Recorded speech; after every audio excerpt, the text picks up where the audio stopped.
The media mic में आपका स्वागत है। दोस्तों, मोदी क्या 400 पार हेरा फेरी करके लाने वाले हैं? आपने थोड़े दिन पहले सुना होगा जिस तरह से सूरत में ऑपरेशन लोटस चला। कांग्रेस के प्रत्याशी थे जो उनके सिग्नेचर के ऊपर उनका नामांकन जो था रद्द कर दिया गया। उसके बाद जो निर्दलीय चुनाव लड़ रहे थे वो बीजेपी में शामिल हो जाते हैं और बाद में पता लगता है कि जो कांग्रेस के प्रत्याशी हैं वो उनका हाथ था, यानी कि बीजेपी के जो प्रत्याशी हैं वो निर्विरोध चुनाव जीत जाते हैं। और ऐसा ही देखने को मिला मध्य प्रदेश के इंदौर में। इंदौर लोकसभा सीट से जिस तरह से कांग्रेस थे अक्षय बम, उन्होंने आज बीजेपी ज्वाइन कर ली। और बीजेपी भी ज्वाइन उस समय की जब आखिरी दिन नामांकन का था। नामांकन को अपना वापस लिया और फिर बीजेपी के साथ मिल गए। आपको बता दें कि इस पूरे ऑपरेशन लोटस के पीछे जिनका हाथ है वो आपको स्क्रीन पर फोटो भी दिख जाएगी, वो थे जिस तरह से मध्य प्रदेश के मंत्री कैलाश विजयवर्गीय।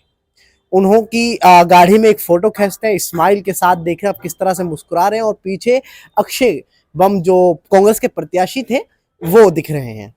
आपको बता दें कि ये ऑपरेशन लोटस जिस तरह से चलाया गया है, इसके पहले रणनीति बनाई गई थी। जब पूरा तय हो गया कि हाँ, अक्षय बम जो है वो तैयार हैं वापस अपना नामांकन भरने के वापस लेने के लिए और बीजेपी ज्वाइन करने के लिए तैयार हैं, तो हाईकमान यानी कि दिल्ली के पास प्रस्ताव भेजा गया। जब सहमति मिल गई तो ये काम हो गया। दोस्तों, इस पर सवाल कई खड़े होते हैं। सवाल ये खड़े होते हैं, क्या जिस तरह से सूरत में हुआ, क्या आप यदि याद होगा जिस तरह से सुप्रीम कोर्ट से तमाचा पड़ा था चंडीगढ़ मेयर चुनाव के लिए, अनिल मसीह ने जिस तरह से चोरी की थी वोटों की, क्या इंदौर में भी इस तरह से हुआ है? दोस्तों, ये सवाल इसलिए खड़े होते हैं कि सिर्फ ऑपरेशन लोटस की बात नहीं है। कई सवाल ये खड़े होते हैं कि कांग्रेस के प्रत्याशी ऐसे क्यों हैं कि जो बीजेपी में शामिल हो जाते हैं। क्या उनकी भावना होती है, क्या उनका कोई कहते हैं दिल और उनकी कोई आत्म सम्मान नहीं होता है? ये तमाम तरह के सवाल है, लेकिन इनसे बड़ा एक सवाल सबसे बड़ा खड़ा ये होता है कि जब आखिरी दिन नामांकन का हो और प्रत्याशी अपना नामांकन वापस ले ले, ना कांग्रेस के पास मौका है कि अपना नामांकन किसी और को भरने के लिए मौका दे, कि सीट किसी और को दे दे। अब ये देखना होगा कि कांग्रेस निर्दलीय जो लड़ रहे हैं वहां के लोगों में से किसी को समर्थन देंगे, वो एक अलग चीज है। लेकिन सबसे बड़ा सवाल ये खड़ा होता है कि जो क्या कहते हैं वहां के जो मतदाताएं हैं, जो इंदौर के मतदाताएं हैं, उनमें कुछ ऐसी भी मतदाता होंगे, बहुत सारी जो पहली बार मतदाता होंगे, यानी कि जो 18 साल के हो रहे होंगे, उनकी पहली बार वोट डालने के लिए जिस तरह से वो उत्साहित होंगे। उनमें हो सकता है कुछ कांग्रेस के हों, कुछ बीजेपी के खिलाफ वोट डालने के लिए तैयार बैठे हों, क्योंकि रोजगार, बेरोजगारी, महंगाई, तमाम तरह के जो मुद्दे हैं उनके खिलाफ चाहे वोट डालने के हो या फिर बीजेपी के समर्थक हो। लेकिन उन मतदाताओं पर क्या असर पड़ेगा कि कांग्रेस के प्रत्याशी अपना नामांकन वापस ले लेते हैं और कांग्रेस का प्रत्याशी ही नहीं है? सोचिए, मतलब लोकतंत्र में ऐसा होना क्या स्वाभाविक है? क्या एक तरह से इस तरह से होना देश के लिए सही है? बेशक कई तरह के सवाल हैं कि आखिर क्यों उन्होंने नामांकन वापस लिया, आखिरी समय पर क्यों लिया, बीजेपी में शामिल क्यों हो गए, ऑपरेशन लोटस क्या था, इसके पीछे किसका हाथ है, क्या मजबूरियां रही होंगी, क्या लालच दिया होगा। आपको बता दें कि अक्षय दम जो है वो पीछे पेशे से जो है बिजनेसमैन है, और जीतू पटवारी जो है वो उनके खासे करीब थे। जीतू पटवारी ने काफी मशक्कत की थी और जिद पर अड़ गए थे कि इनको सीट देनी है, और वो सीट पे उतारे तो उनका धोखा देकर चले गए। लेकिन सवाल ये खड़े होते हैं कि मध्य प्रदेश में क्या आपस में जो कांग्रेस में फूट चल रही है, इससे हम वाकिफ हैं। लेकिन कांग्रेस में फूट कहां पर है, किसमें है, क्यों है, वो सब तमाम तरीके अलग है। लेकिन तमाम सवालों के बीच एक सवाल सबसे बड़ा खड़ा होता है कि क्या लोकतंत्र इस तरह से चलेगा कि मतलब आप प्रत्याशी लास्ट दिन, आखिरी दिन अपना नामांकन वापस करें और कांग्रेस अपने प्रत्याशी दोबारा देने का भी मौका ना मिले? किस तरह से आप 400 सीट जीतेंगे?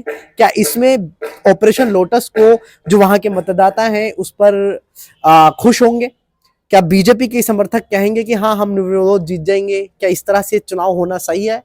मतलब तमाम तरह के सवालों के बीच जो सबसे बड़ा सवाल जो जाहिर है वो यहाँ के मतदाताओं का है। उन मतदाताओं की जो आकांक्षाएं थी, जो उनसे उम्मीदें थी, वो उम्मीदों पर पानी फेरा।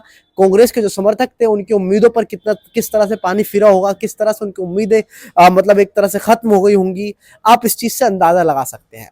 अंदाजा इससे भी लगा सकते हैं कि जब नामांकन वापस करने के लिए गए तो अक्षय बम जो है वहां पर पहले से पुलिस की तैनाती की गई, क्योंकि पता है कि नाराज कार्यकर्ता हो सकता है कि विरोध करें।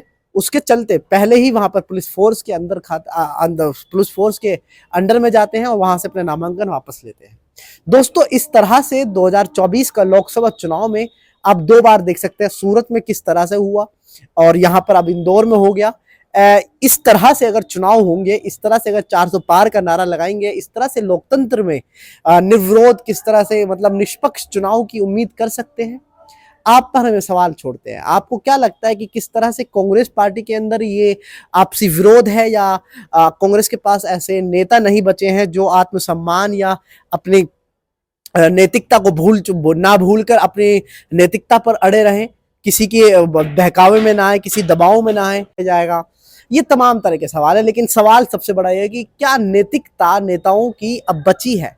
नैतिकता का बहुत बड़ा सवाल है, क्योंकि चाहे समर्थक बीजेपी के हो, चाहे कांग्रेस के हो, चाहे अन्य समर्थक हो, मतदाताएं जो हैं, जो इंदौर की जनता है, उस जनता के साथ किस तरह से चीरहरण हो रहा है, वो बड़ा सवाल है। बड़ा सवाल ये भी है कि जो पहली बार अपनी वोट डालने जाएंगे, वो जब देखेंगे कि कांग्रेस का प्रत्याशी ही नहीं है, अगर बीजेपी के खिलाफ वोट डालने हो या कांग्रेस के समर्थक हो और पता लगेगा कि कांग्रेस के प्रत्याशी ही नहीं है, तो उन मतदाताओं की आकांक्षाओं पर, उन मतदाताओं की उम्मीदों पर किस तरह से पानी फिरेगा, यह आप अंदाजा लगा सकते हैं।